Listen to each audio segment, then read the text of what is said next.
დილა მშვიდობისა. ბიბლიოგრაფიული ცნობები და გამომცემლის წყარო სტატია ხელმისაწვდომია აღწერილობაში. ვიდეოს მიხედვით.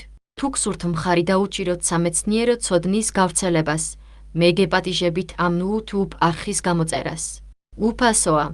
ასევე გთხოვთ, შეგიძლიათ დააჭიროთ თითს, რომელიც მიუთითებს ზემოთ. რეზიუმე.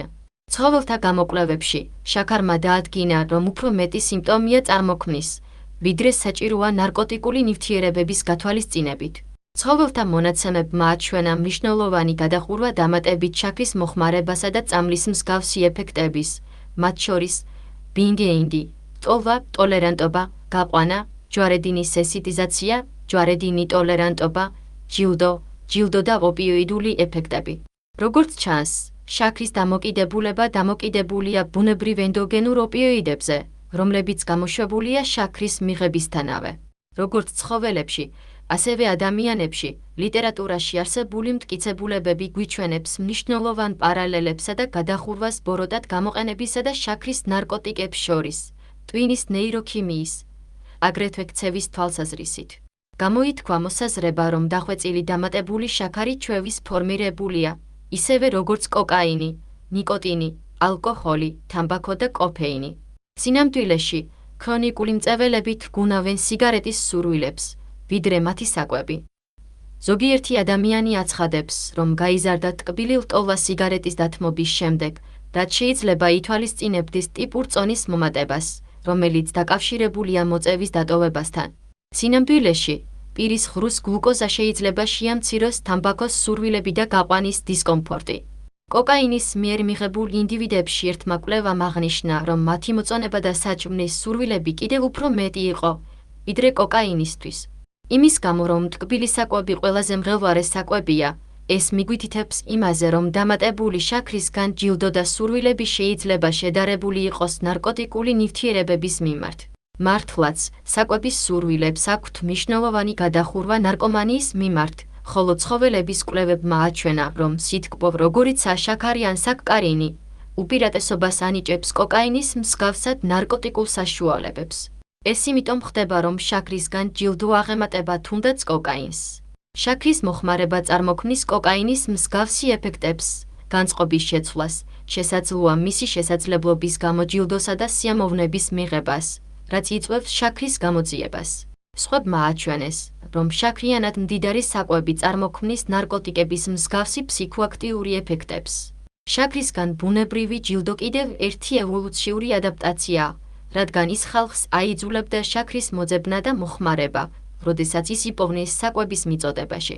შაქრის მდიდარი საკვების გაზრდილი მოხმარება მაგალითად, მომწიფებული ხილი და თაფლი გაზრდის გადარჩენის შანსებს საკვების სიმცირის პერიოდებში, რადგან შაქარი გვეხმარება ცხიმის განადგურებაში და როდესაც ბუნებაში გვხვდება, ზოგადად მიუთითებს საკვები, რომელიც უზრუნველყოფს უამრავ კალორიას.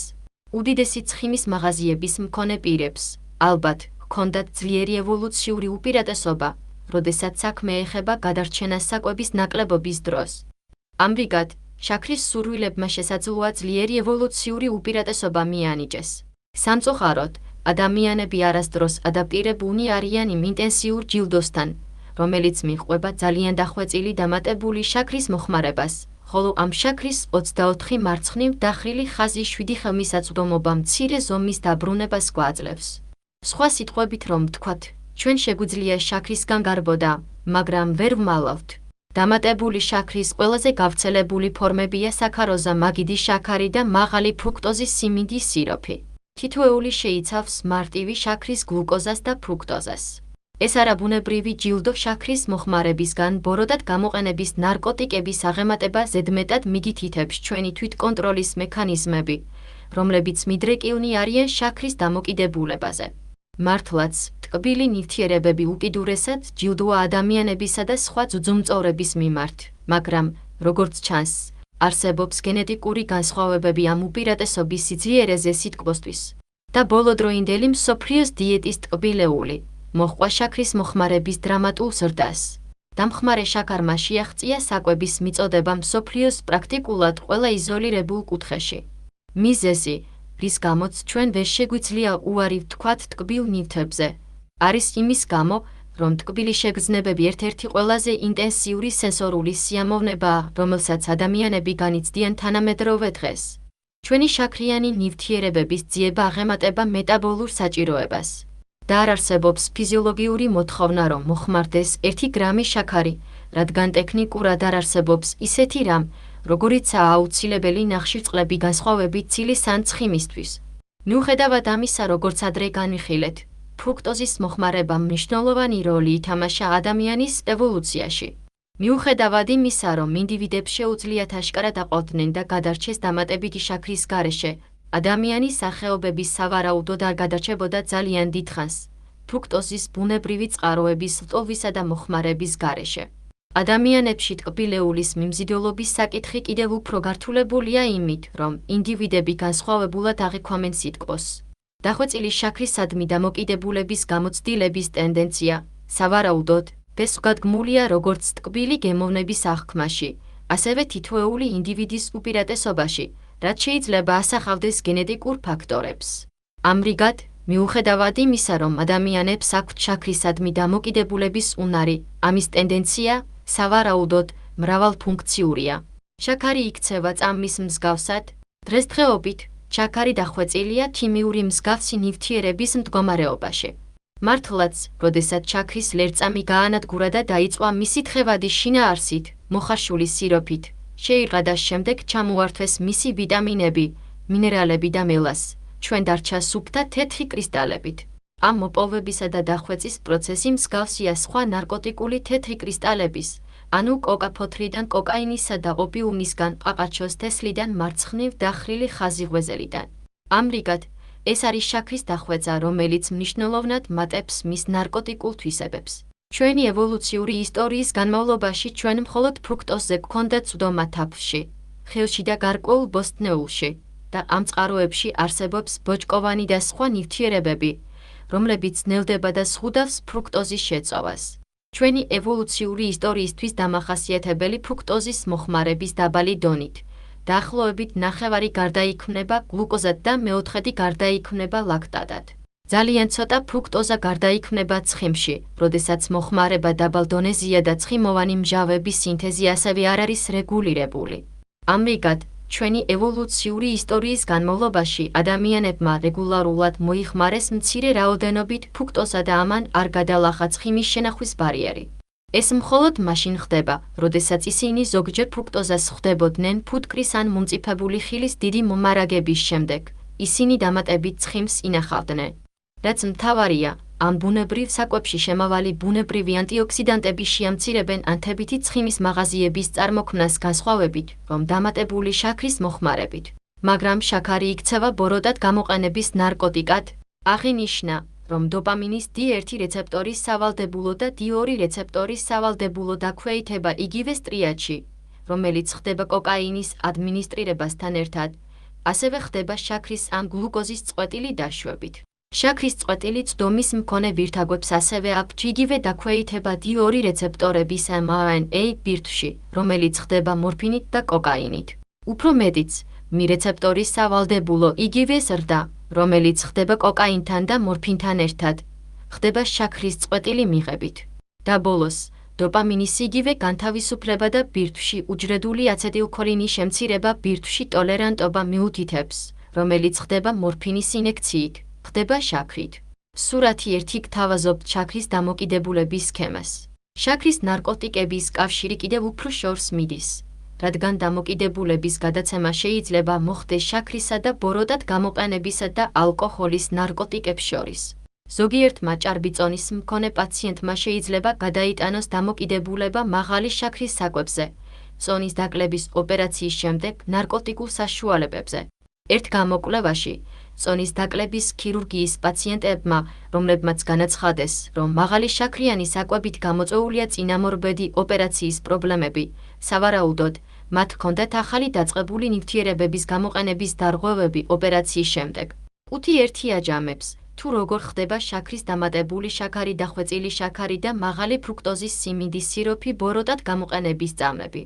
იმის გასაგებად, არის თუ არა შაქარი ნარკოტიკული, ჩვენ უნდა გვესმოდეს ნარკომანიის. მაგალითად, ოპიატური დამოკიდებულება, რომლის დიაგნოზით შესაძლებელია, თუ ნალოქსონი ოპიატური ანტაგონისტი წარმოქმნის შემდგომ გაყვანის ნიშნებს. შოკის მომკვრელი ეს არის ზუსტად ის, რაც ხდება მაშინ, როდესაც ცხოველები იკვებებიან შაქრით, შემდეგ კი ნალოქსონი. რაც მთავარია, გაყვანა, რომელიც გვხვდება ნალოქსონთან ამ ცხოველებში, შაქრის ჭამა, მსგავსია ნიკოტინით ან მორფინით. როგორც ჩანს, შაქრის დამოკიდებულება დამოკიდებულია სხეულის საკუთარი ბუნებრივი ენდოგენური ოპიოიდების შესახებ, რომლებიც გამოშვებულია შაქრის მიღებაზე. მართლაც, არსებობს მნიშვნელოვანი პარალელები და გადახურვა ბოროტად გამოყენებისა და შაქრის წამლებს შორის, ტვინის ნეიროქიმიის თვალსაზრისით, აგრეთვე ქცევით. ამ კითხვას დაუბრუნდით, არის თუ არა შაქარი დამოკიდებული? ტერმინი დამოკიდებულება ზოგადად დაცულია ბოროტად გამოყენების ნარკოტიკებისთვისე. კოკაინი, ჰეროინი, მორფინი, ნიკოტინი და ალკოჰოლი და ბევრჯერ არის გამოყენებული სინონიმურად დამოკიდებულებით. ფსიქიური აშლილობების დიაგნოსტიკური და სტატისტიკური სახელმძღვანელო მეხუთე გამოცემა განსაზღვრავს ნივთიერებების გამოყენების აშლილობაზე. დამოკიდებულება, თუ მინიმუმ 2-დან 3 კრიტერიუმ სიმპტომები არსებობს სიიდან. ეს იყო ფსიქიური აშლილობების დიაგნოსტიკური და სტატისტიკური სახელმძღვანელოს შეცვლა, მეოთხე გამოცემა, რომელიც დაალაგა როგორც ნივთიერებების ბოროტად გამოყენება, ასევე ნივთიერებების დამოკიდებულება, როგორც ცალკეული დარღვევები, ხოლო ნივთიერებების ბოროტად გამოყენებამ მხოლოდ ერთ კრიტერიუმს მოითხოვდა. ფსიქიური აშლილობების დიაგნოსტიკური და სტატისტიკური სახელმძღვანელოში მეხუთე გამოცემა ეს ორი კატეგორია გაერთიანებულია ნივთიერებების გამოყენების დარღვევა. ასევე საინტერესოა აღინიშნოს, რომ ბენჩ-კვების დარღვევა დაემატა ფსიქიური აშლილობების დიაგნოსტიკურ და სტატისტიკურ სახელმძღვანელოს მეხუთე გამოცემა. ტკბილ და მაღალცხიმიან საკვებს უპირატესობას ანიჭებს მათ, ვისაც კვების დარღვევები აქვს და ამ პრეფერენციებს შუამავლობით ენდოგენური ოპიოიდური სისტემა აქვს. ცხოველთა მოდელებში შაქარი უფრო მეტ სიმპტომს წარმოქმნის მაგ. ასე რომ, ჩვენ შეგვიძლია დარწმუნებული ვიყოთ, რომ შაქარი ნამდვილად არის დამოკიდებული ცხოველების მოდელებში. სინამდვილეში, ცხოველთა მონაცემები აჩვენებს მნიშვნელოვან გადახურვას დამატებით შაქრის მოხმარებასა და წამლის მსგავსი ეფექტების მოხმარებას, წარმოქმნას ერთი ბინგინგს, 2 ლანბრაციას გამოყენების ძლიერი სურვილი, 3 ტოლერანტობა თანდათანობითი ესკალაცია მიღებით განმეორებით გამოყენებასთან ერთად, 4 გამოხმაურებით 6 ნარკომანიის 5 ჯვრის შემცველი 5. ჯვარედინი ტოლერანტობა ცხოველები ტოლერანტული ხდებიან მორფინის ანალგეტიკური მოქმედებების მიმართ შაქრისა და საკარინის ქრონიკული მოხმარების შემდეგ. 7 ჯვარედინი დამოკიდებულება გარკვეული წამლებით გაყვანის სიმპტომების ჩახშობა, 8 ჯილდო ინტენსიური დოპამინის განთავისუფლება ტვინში და 9 ოპიოიდური ეფექტები, მაგალითად, ენდოგენური ოპიოიდების განთავისუფლებაში, მაგალითად, ენდოგენური ოპიოიდების განთავისუფლებაში, მაგალითად, ენდოგენური ოპიოიდების განთავისუფლებაში მოცემულია ბლოკერი და ტვინში სხვა ნეიროქიმიური ცვლილებები. ადამიანი შეიძლება გახდეს შაქრის დამოკიდებულება, საკუთარი ენდოგენურად გამოშვებული ოპიოიდებისადმი დამოკიდებულების გამო. ეს განსაკუთრებით ცხადყოფს ანორექსიის მქონე პაციენტებს, რომლებიც შეიძლება იყვნენ შიმშილით დამოკიდებულნი იმავე დამოკიდებულების გზის მიერ, რომელიც ხდება შაქრის ჭამის დროს. ენდოგენურად გაათავისუფლეს ოპიოიდებისადმი დამოკიდებულება, რომელიც ხდება შიმშილის დროს. თუ ანორექსია შეიძლება კლასიფიცირდეს, როგორც დაავადება და აშკარად არის სხეულის დამოკიდებულება საკუთარი ენდოგენურად გაათავისუფლეს ოპიოიდებზე, მაშინ შაქრის დამოკიდებულება ენდოგენურად გაათავისუფლეს ოპიოიდებზე ტკბილეულის მოხმარებაზე ასევე უნდა შეეძლოს დაავადების კლასიფიკაციის ქვეშ მოქცევას. შაქარი არის დამოკიდებული ადამიანებში სუფთა გაგებით. დამოკიდებულება უბრალოდ ფსიქოლოგიური დამოკიდებულებაა, არამედ შაქრისადმი ფიზიოლოგიური დამოკიდებულება.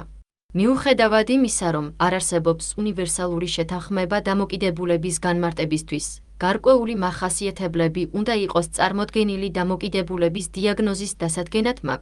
იმისათვის, რომ შაქარი მართლაც ნარკოტიკული იყოს, მას უნდა შეეძლოს გაყვანა. იმისათვის, რომ ადამიანებს შაქრისგან გაყვანა ჰქონდეთ, უნდა მიაღწიონ ბარიერს. ამრიგად, საჭიროა გარკვეული დოზის მოხმარება გარკვეული დროის განმავლობაში, როდესაც ტვინში ნეიროქიმიური ცვლილებები ხდება. დროის ეს პერიოდი, სავარაუდოდ, განსხვავდება ადამიანიდან ადამიანამდე, გენეტიკური განსხვავებების საფუძველზე. ეს ისე ხდება, რომ შაქრის ქრონიკული მიღების რამდენიმე კვირის შემდეგ შაქრის მიღებას შორის პერიოდმა შეიძლება გამოიწვიოს დოპამინის დეფიციტი ტვინში დოპამინის D2 რეცეპტორების დაქვეითების გამო და ამ რეცეპტორებისთვის დოპამინის დამაკავშირებელი შემცირება.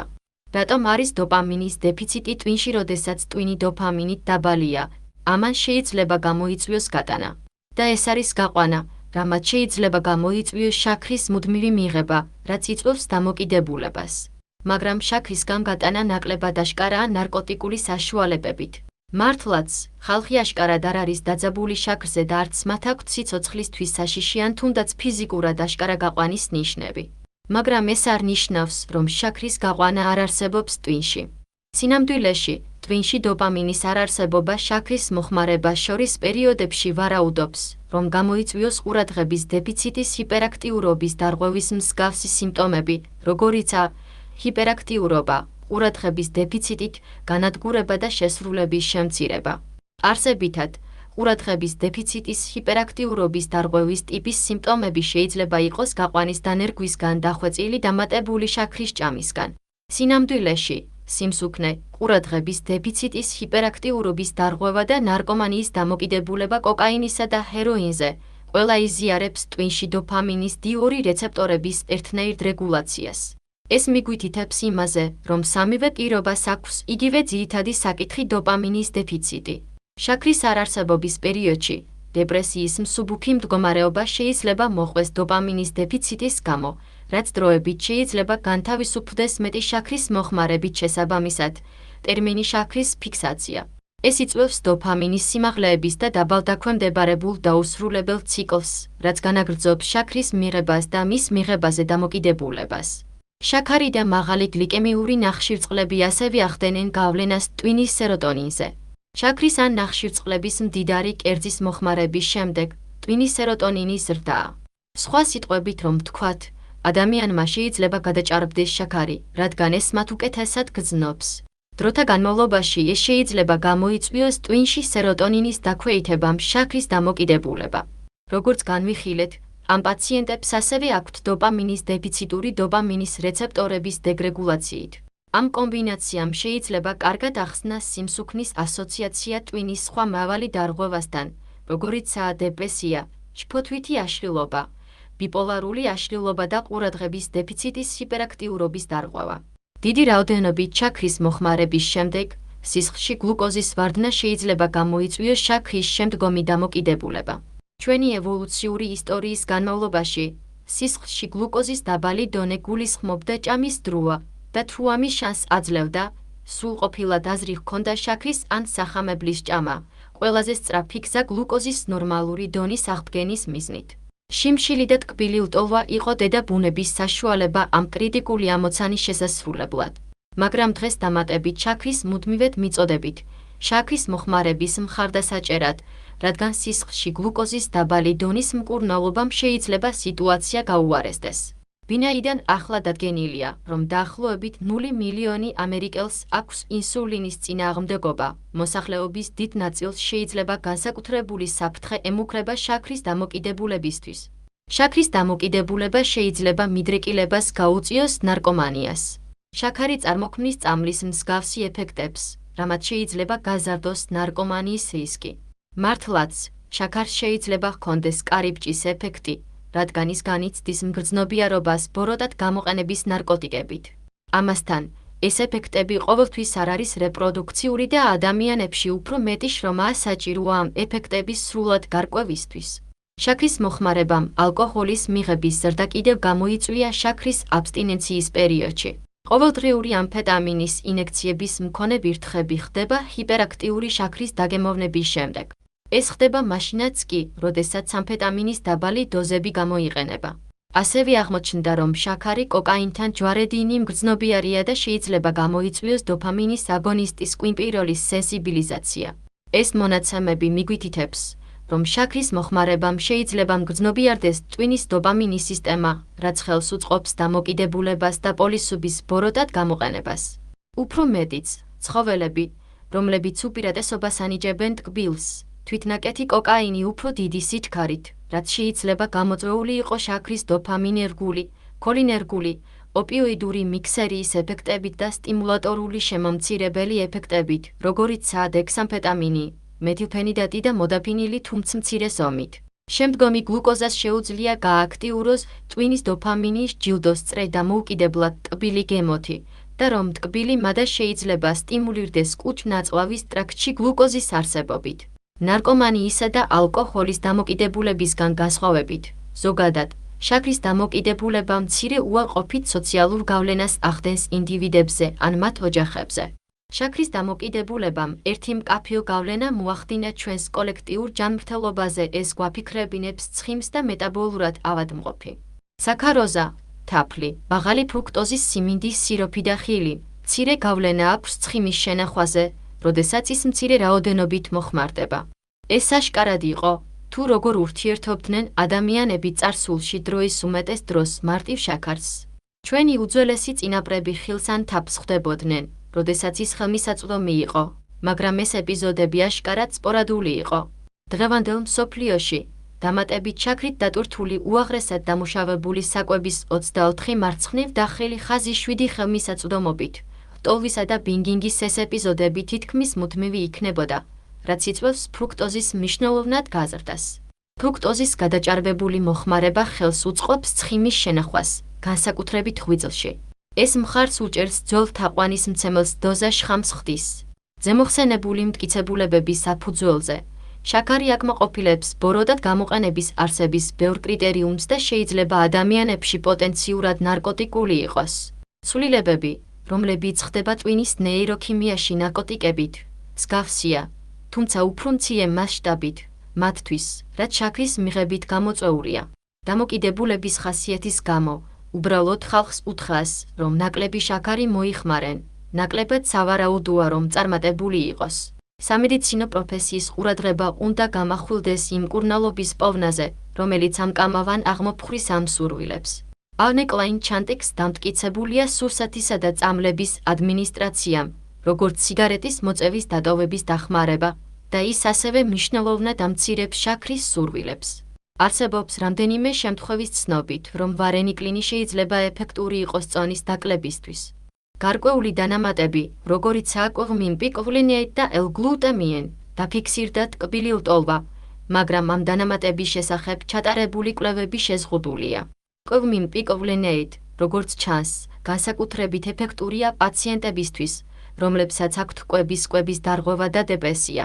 სამწუხაროდ, როგორც მრავალი დანამატის შემთხვევაში, ამ დროისთვის ჩვენ არ გვაქვს დიდი კონტროლირებადი კვლევები ამ დანამატების გამოყენებით. დასკვნის სახით, ახლად როა ჩვევების წამოყენება და მშვიდად დაემშვიდობოთ ტკბილ ნივთებს. იმედია მომავალში გვექნება უფრო ეფექტური სამედიცინო მკურნალობა, რომელიც დაგვეხმარება ამ კრიტიკულ მცდელობაში.